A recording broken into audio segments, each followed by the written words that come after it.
perfect, you don't make mistakes. I am loved by you the way I'm made. You are perfect, you don't make mistakes. I am loved by you the way I'm made. You made me on purpose, and I am not broken. You remind me of the truth that you have spoken over me. I am yours, I'm enough, and I am loved deeper than the sea. You made me to be gloriously free.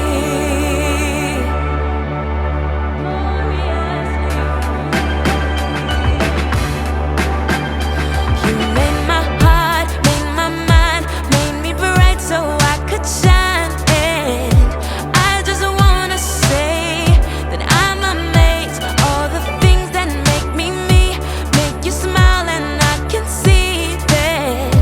God, your love for me, your love for me. You are perfect, you don't make mistakes. I am loved by you the way I'm made. You are perfect, you don't make mistakes.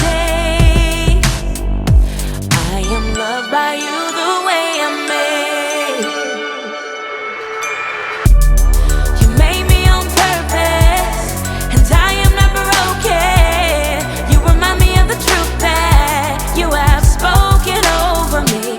I am yours, I'm enough, that I am loved deeper than the sea. You made me to be.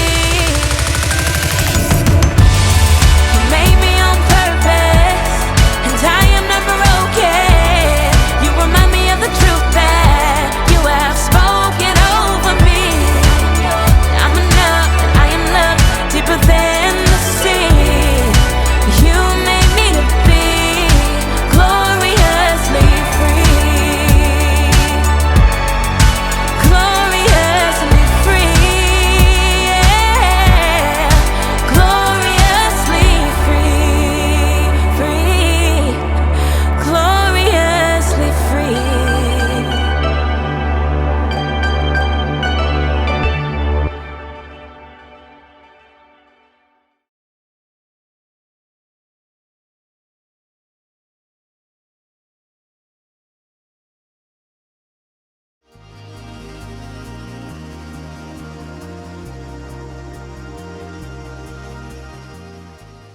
And finally, the gummy fish. That's individuality for you. Individuality is discovering who you're meant to be so you can make a difference. Here's one thing I've discovered about myself. I have a very special gift. I'm kind of an expert at finding the perfect candy combinations. For instance, everyone knows that chocolate and peanut butter goes well together. But did you know that sour worms and cherry starburst together will make your head spin? But my most favorite combination is the one I'm working on right now. I start with sour candy. Oh, I love it so much. But too much sour can be a bad thing. So, to balance it out, chocolate covered raisins. They take some of the punch out of the sour. And plus, they used to be grapes, so healthy. Then, the gummy fish. Of course, these are key because they stick to your teeth, so you know you'll be tasting them for at least another hour.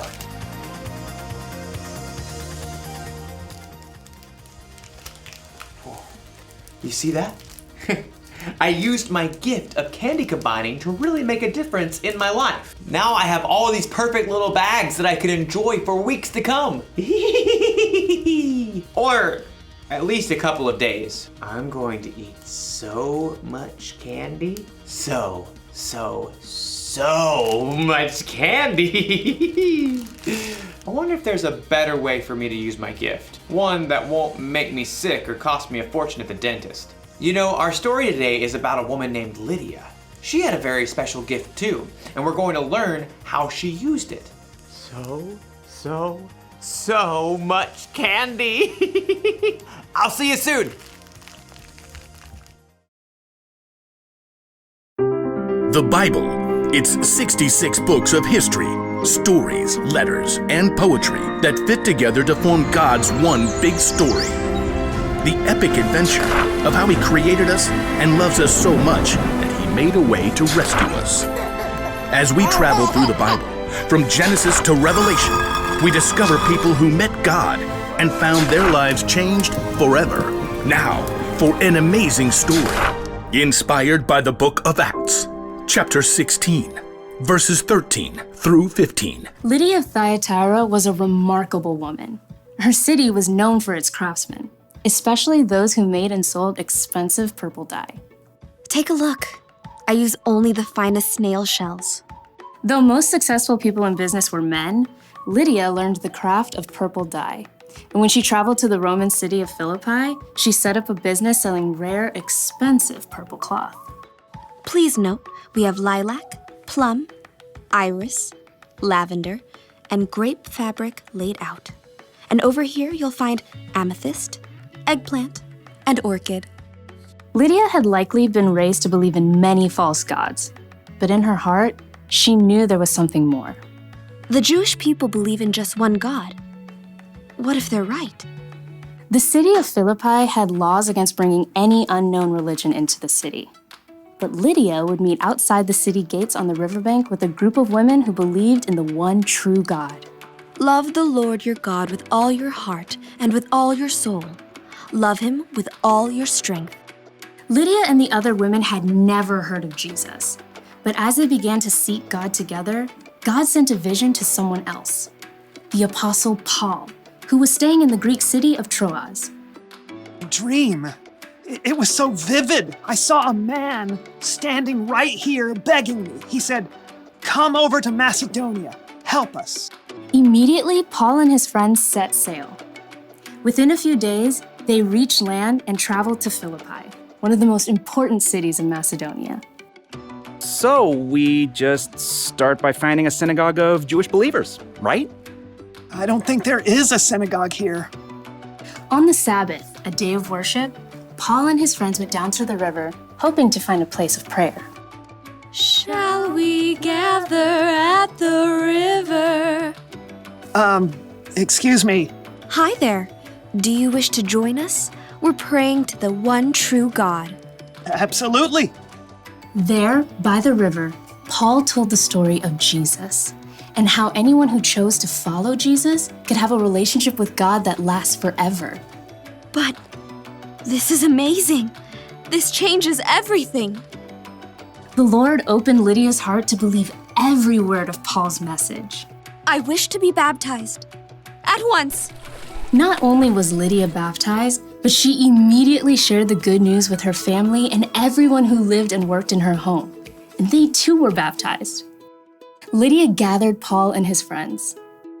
Do you consider me a believer in the Lord? If you do, come and stay at my house. We would be honored. As a successful businesswoman, Lydia's house was likely large and beautiful. We must meet here from now on. Lydia did not hesitate to give everything she had to the believers in the brand new church. And when Paul and Silas were later thrown in prison and then released, they immediately returned to Lydia's home to rest and prepare before they left the city. You must be brave. Of course we will. Don't forget to write. Later, Paul did write a letter to Lydia and others in the church of Philippi, and he remembered his time spent in Lydia's home and the church there with great joy. I thank my God every time I remember you. In all my prayers for all of you, I always pray with joy. I'm happy because you have joined me in spreading the good news. God began a good work in you, and I am sure that He will carry it on until it is completed. In everything she did, Lydia continued to use her gifts to help others.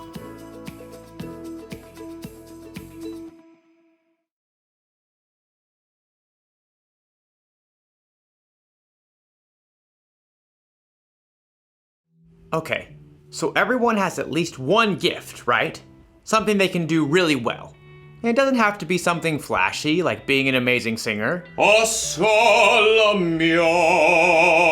You could be good at baking, swimming, finding things that are lost, talking very, very, very, very fast, making people laugh, identifying different species of birds. It's a blue-throated macaw. Lydia's gift was that she was good at business. She knew how to make money by selling things that people wanted. She sold purple cloth. I wonder if she sold a coat like this. Probably not. Whether you know it or not, you have a gift. You may even have more than one. But what your gifts are isn't as important as how you use them. Lydia used the money she made in her business to provide a place to stay for the Apostle Paul and his friends. She used her gifts to help others. And Jesus was constantly teaching people, healing people, and loving people. He used his gifts to help others too. That's what we should do. When we're good at something, we shouldn't just use it to help ourselves or to make ourselves look good. God gave us our gifts, and we should share them with other people. That's the one thing to remember today. Use your gifts to help others. So I think I'm gonna share these bags of candy instead of keeping them all to myself. And not only that, I bet I can use my gift to help other people find their favorite candy combinations. I could go into business like Lydia. Whew. This idea is making my head spin. I'll see you next time. Now, what candy goes well with Chick-a sticks?